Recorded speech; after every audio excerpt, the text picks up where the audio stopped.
there any reason we're starting blue and not red?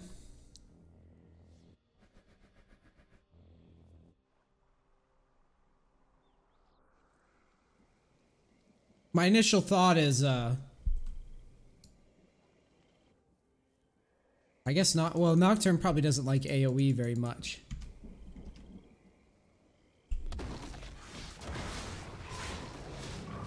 Here's what I'm thinking. We know what Tryndamere does is most Tryndamere players are dumb.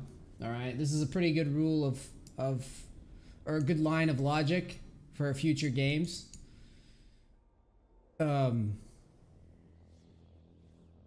If you take red early and you look to play towards top side, I find that you're oftentimes going to have an easier, like, you could opt to level 2 gank, which is always pretty cool if you can get the early kill. Or you can path to like Krugs and then scuttle if you want, and then go from there as well. I'm just thinking about like how we can always set the tone in the jungle.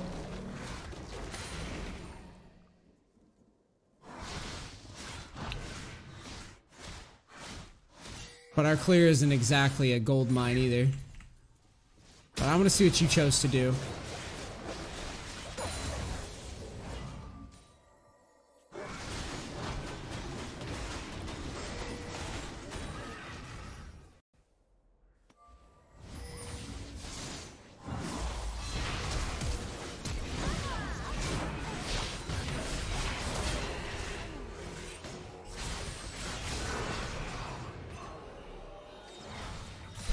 Don't shove this lane.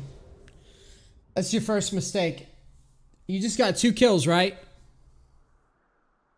Times have changed in League of Legos. And honestly, a shove doesn't make much sense anyways. First of all, you don't get like crazy XP leads from the jungle by taking... I mean, you can get crazy XP leads, but it's not like it used to be. You know? It's not like, oh, if you get going, like, you can't be stopped or whatever. Like, you used to be able to get, like, crazy 3 or 4 level leads. Nowadays, not so much. And the other thing is, shoving doesn't actually help. Because it accomplishes nothing.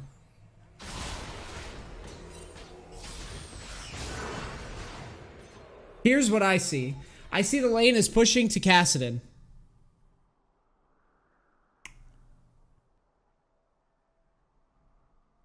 You know? It's pushing into Kassadin. All you're doing is, your mid has already died. All you're doing is you're making his lane worse for him. He's, I don't know what level he is. I would imagine he's level 4 as well.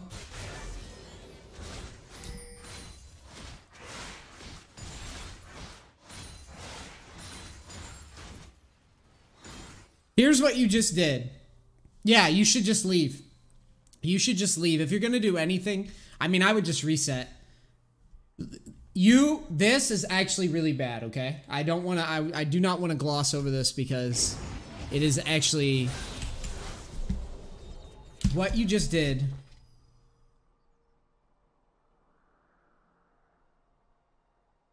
was you just created a situation where your mid is behind in XP. That's all you just did. You had, the way that the lane was arranged, the lane was going to push to him. So essentially what you just did is you took these creeps, right? And you took those and you put it into yourself. Okay? But at the expense of your mid laner. So your mid laner loses, right? Your mid lane loses all this wave here, the blue, right? And Ahri over here gets a free wave under her tower. You could have backed, you could have let it push and then sit right here. The move I would have liked to see is I would have liked to see you just go to here, take these, use your smite, and then literally wait right here. Because what did Ahri just use on your gank? Flash, right? If you don't touch the wave and you go farm this, Kassadin will come back. Ahri will show up and start pushing. As soon as Ahri shows up and uses her Q, guess what you get to do? You get to re-gank and kill her again. because she will not be able to fight you with a spell shield. I promise you. I know that all too well. So you just wait, and you just walk right in her face with spell shield on, and just fear her and kill her right there. She won't be able to kill you. You'd just be too weak there. That's the move I would have liked. Instead, though, you just give Ahri a lead. So XP, if we look at the two, so your mid's XP, or their mid's XP is like just shy over 4. Kassadin's ahead. But if you watch how this plays out, look at Ahri's XP. This is very important. There. Look how far ahead she just got. You see the difference? Now she's ahead of Kassadin for the rest of the game. Well, if played correctly. This should have been reversed. Kassadin would be here and be nearing level 5. Yes, you're near level 5, but it's just not as valuable. You can't see the XP bar? Oh, that's my bad. Shit. You can see it now. Honestly, I think my camera should be slid over anyways for these. You see that?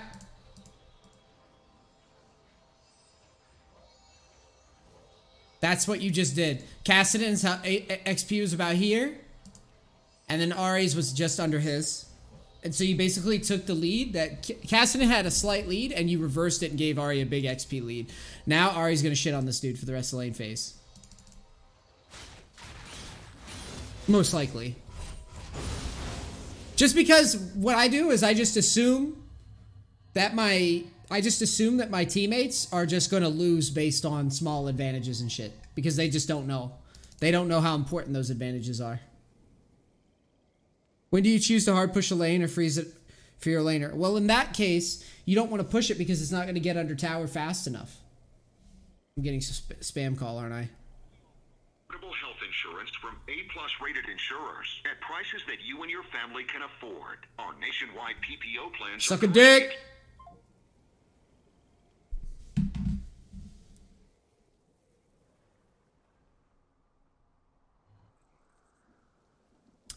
Yeah, anyways. Yeah, telemarketing's the worst. Yeah, you want to push when it's like, you know, a couple minions real quick that'll get under tower. That it's actually going to tax. Like, I guess the best way to describe it is you're going to push when you know it's going to hurt the other laner, right? So if you get a wave, if you get a wave under tower, and you know that the guy who you pushed under tower, no one's going to be able to collect it, or someone's going to have to go and catch it, that's a win. But in this case, you're pushing in such a way that by the time the wave hits the tower, the Ahri's going to be there to collect it, so it's going to make no difference. If you just left it, it would have pushed to Kassadin slowly, and Kassadin would have got it, and Ahri would have gotten nothing. And then he would have been ahead. You'll get better at judging it over time.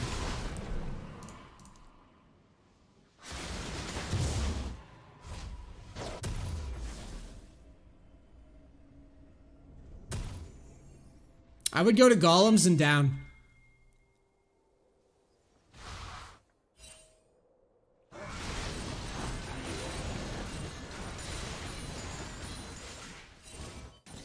Because I would be thinking to myself, honestly, I don't even know why you backed. You knew your wolves are going to respawn, or you should have known your wolves are going to respawn again. I think the better move would have just been to stay on your route, and then you would have went wolves, check chickens. Ye might have been taking them, I don't know. And then you get golems, and then you could back and go bottom. I would have I want a bottom gank more than anything else. Anytime an opponent in solo queue picks some shit like Jinx, I just want to gank that on repeat for the rest of the game. Just like, don't pick that dog shit in solo queue.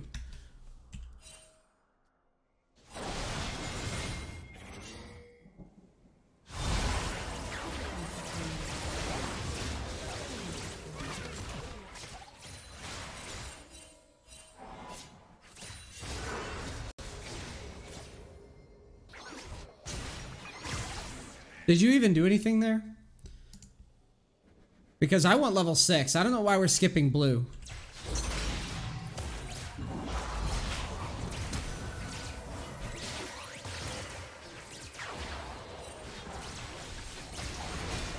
Yeah, I don't like this at all. I don't care that you get a kill. I think it's bad. Hit 6 first. Hit 6 first, then decide what you want to do.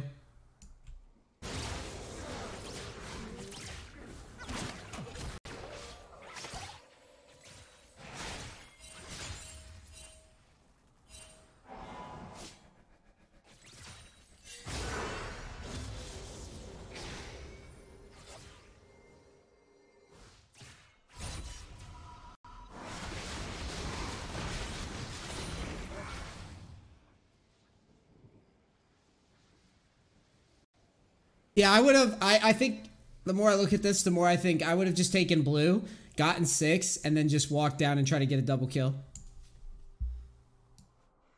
I don't like the, I'm going to try to walk down here level 5 and predict how this fight's going to turn out before it happens. Because there's a chance that like Yi shows up at the same time or something and then you're boned and like you wish you just waited till 6 for the sure thing. Like what you did was not a sure thing.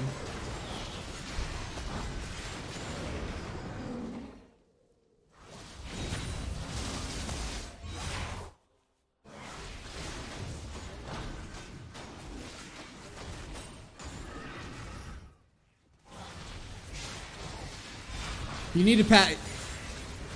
You need to path straight down.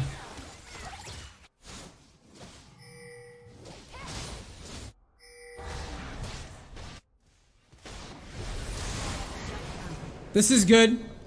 This is good though. I mean, knowing that Kale's gonna get dove, like if you go up here and get the kill, that's fine too. But we don't. I mean, maybe you saw that she was gonna get dove. I wasn't looking.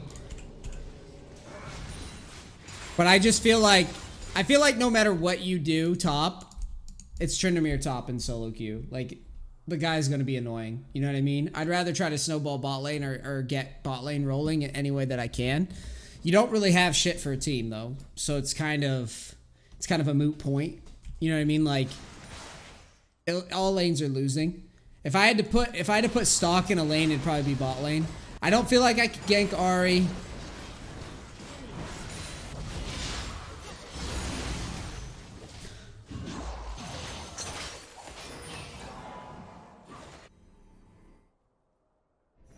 If I don't think I can gank Ahri. I don't think I can kill Tryndamere often enough to justify going up there, or I can't really get much done. Kill Yi, get dragon.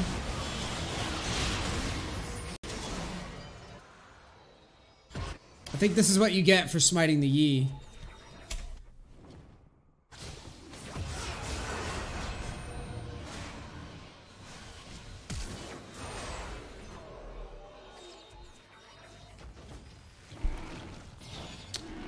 Smiting the Yi, and the other thing is, you should probably try to pull this dragon out.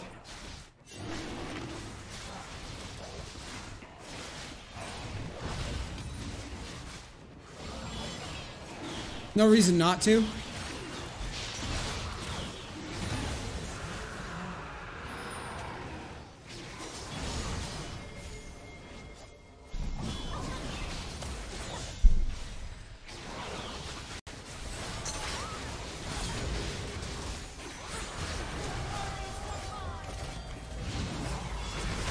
Cast it in what?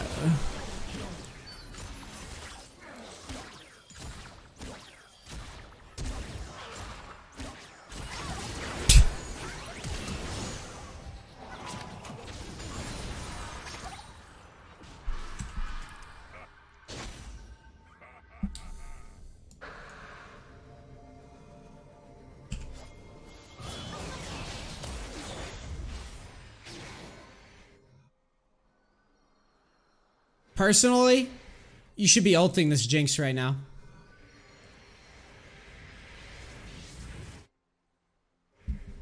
There's no one. See, this is my problem with how you play this. The only person you should just be killing this guy on repeat over and over and over again, constantly pressuring him over and over and over again. That's your job. That's your role in life. Make this guy as useless as possible. If you can do that, you're in a pretty good position, but you're not looking for it. And you didn't look for it on when you're pathing downwards. This is the only exploitable, in my opinion, your only exploitable lane. Anything else you try to do is just going to bite you in the ass. You try to kill Tryndamere, he's going to ult, and that's going to bite you in the ass. You try to kill Ahri, she's going to ult, it's going to bite you in the ass. Yi, maybe, if you're ahead of him, if you could find him. But you should definitely be turning on this guy every time you can. Solo queue supports won't react very well to it. Teams won't react very well to it. They won't position very well. You're also using that ultimate to blind the enemy team. It's like a really good ultimate for that reason as well. Slows down a lot of the fighting. And in general, I'm pretty sure she just walks over here and does a bunch of damage anyways.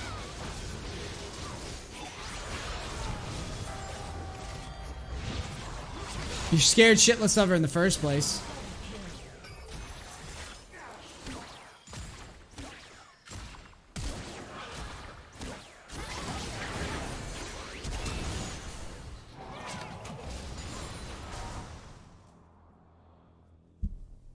That would have been the move.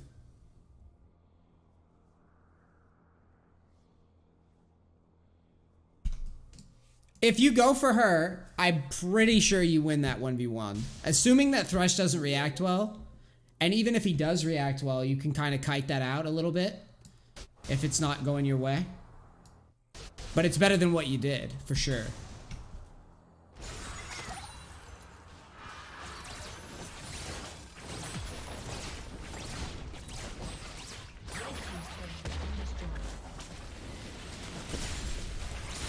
Basically, you just gotta realize when your team's probably fucked and you have to do something useful that kind of like puts counter pressure on. I know that she didn't have ult because she used it for the dragon. Cast it in TP flank. Oh man. Dun dun dun dun dun dun dun dun dun dun dun dun dun dun dun dun. Newbie cast. Newbie cast. Newbie cast. Newbie. Noob, noob, fucking noob, noob, shitty noob. Yeah. Could tell from a mile away that that's how that was gonna go.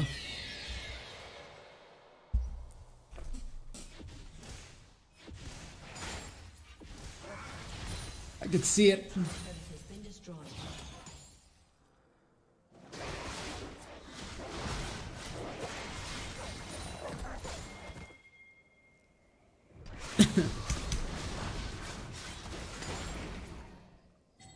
I mean, it was just such a bad TP. I mean, it's a good TP if he didn't suck.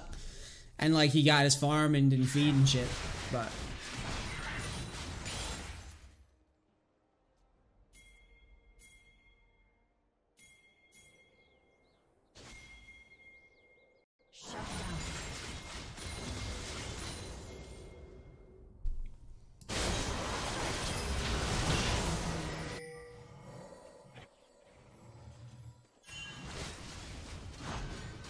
That's weird that you weren't fishing for this Ahri.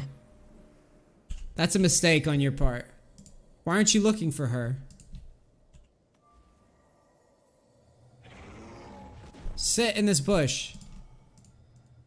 And wait, she just was pathing this way. We saw it.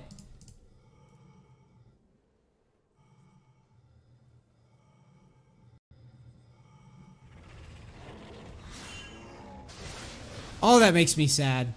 I don't even know if you had to, ult there. You might have been able to just go without. But she just got done fighting, so you know she's not gonna just jump away. You know?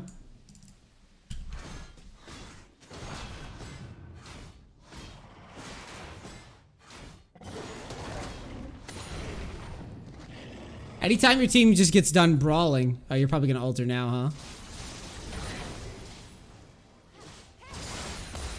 Gentle creatures, bro.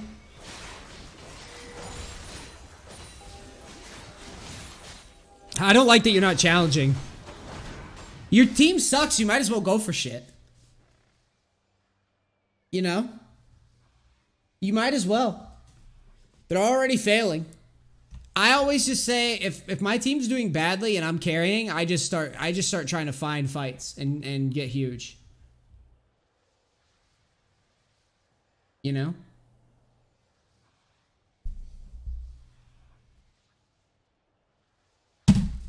Because these guys are all just doing terrible. So you might as well just loosen up. And like Ahri, we know she just got done fighting, so she's probably not going to have her ult. You should gamble on that every time.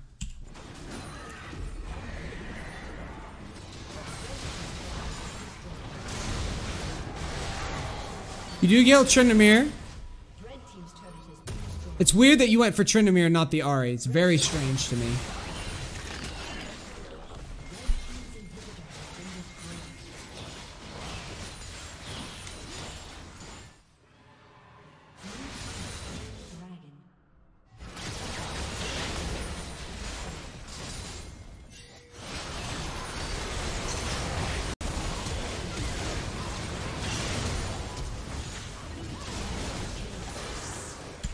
Okay. I will grant you this team sucked ass. I'll give you that. I think that, I think you set your Kassadin up for failure though, my dude. You never know. Like, I'm telling you, I think you could have just killed Ahri again. Like, if you go to chickens and then camp here, I think you kill Ahri again and you've got a different game. A different type of game, at the very least. It would have been interesting, for sure. But yeah, I will give you that they were a bunch of Goombas.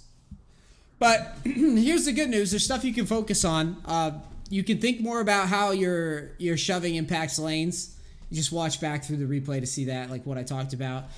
Your priority should be hit level 6, abuse an easy target to abuse. You know? Dude, history teacher, you keep spamming that shit, and what you're saying is completely wrong. I don't know why you keep spamming that on this coaching session. That's the dumbest shit ever. Oh, look. A happy little Wordy Code, thanks for 11 months.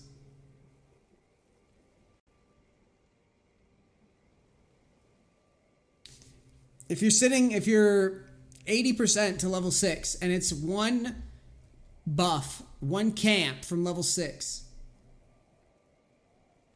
then you should definitely get the level 6 first before making the gank. There's just no... The risk of walking down and missing a kill and getting nothing versus you guaranteed to get 6 and guaranteed to get a kill off of it. Or not guaranteed, but way more likely.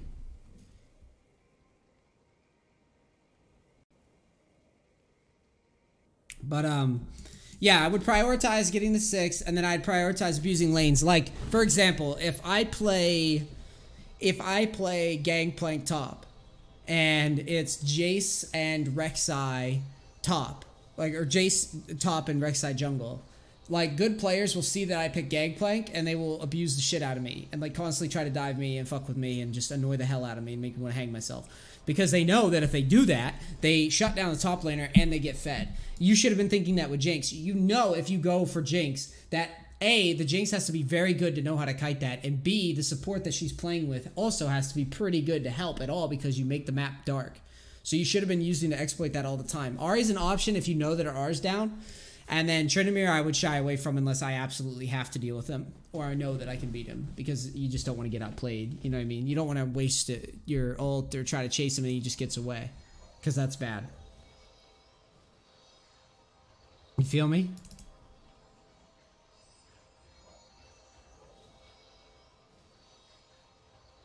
Cool. Alright, dude. I hope this helps. Sorry about your team on this one. YouTube, if this makes it to the channel, please like, comment, share, subscribe. Come to twitch.tv/Neace for more coaching. I'm out. Peace. Crackers. Bye, homies.